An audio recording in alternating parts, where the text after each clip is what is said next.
Uma menina de 11 anos de idade engravidou após ter sido vítima de um estupro. O caso aconteceu em uma zona rural de Teresina, capital do Piauí. A suspeita é que a criança tenha sido violentada por um tio. Essa é a segunda vez que a menina engravida por estupro. No ano passado, ela deu à luz um bebê fruto de violência sexual praticada por um primo. A reportagem é de Júlia Pereira.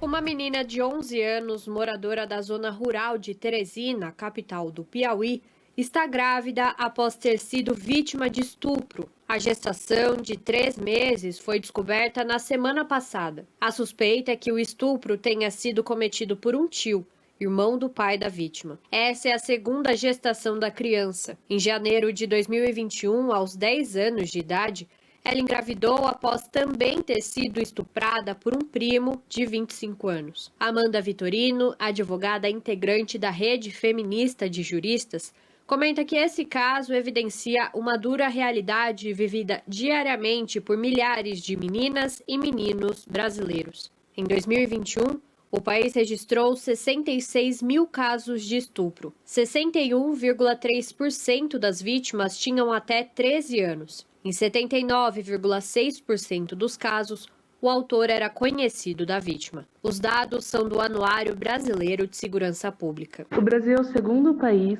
com maior número de abusos e violências contra as crianças. Este caso apenas evidencia a realidade com a qual diversas crianças convivem diariamente.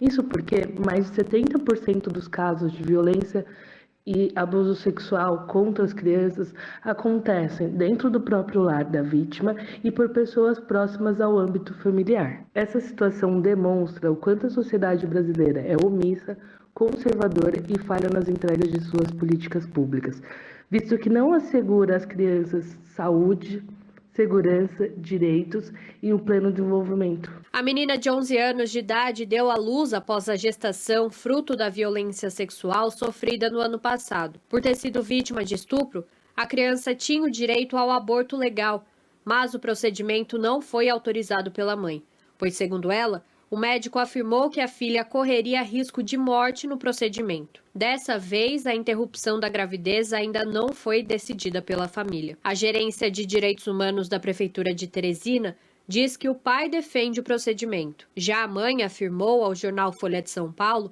que é contra, porque entende que o aborto é crime e que ela pode criar um segundo neto. A mediação do diálogo entre os familiares deve ser feita pelo Centro de Referência e Assistência Social. Ariel de Castro Alves, advogado, especialista em direitos humanos e segurança pública e membro do Instituto Nacional dos Direitos da Criança e do Adolescente, explica que neste caso, mesmo sem autorização da mãe da menina, a Justiça poderia ter determinado que a interrupção da gravidez fosse feita. Ele afirma que a promotoria, a Vara da Infância e da Juventude e o Conselho Tutelar prevaricaram ao não atuarem para que o aborto fosse realizado na primeira gestação. A legislação brasileira, ela é muito clara e prevê no próprio Código Penal a possibilidade do aborto diante dos casos de estupro, ainda mais quando estamos tratando de estupro de pessoas vulneráveis, de crianças e adolescentes. Uma criança tão nova, ela não tem condições, inclusive, nem de saúde, nem psicológicas, de criar uma outra criança.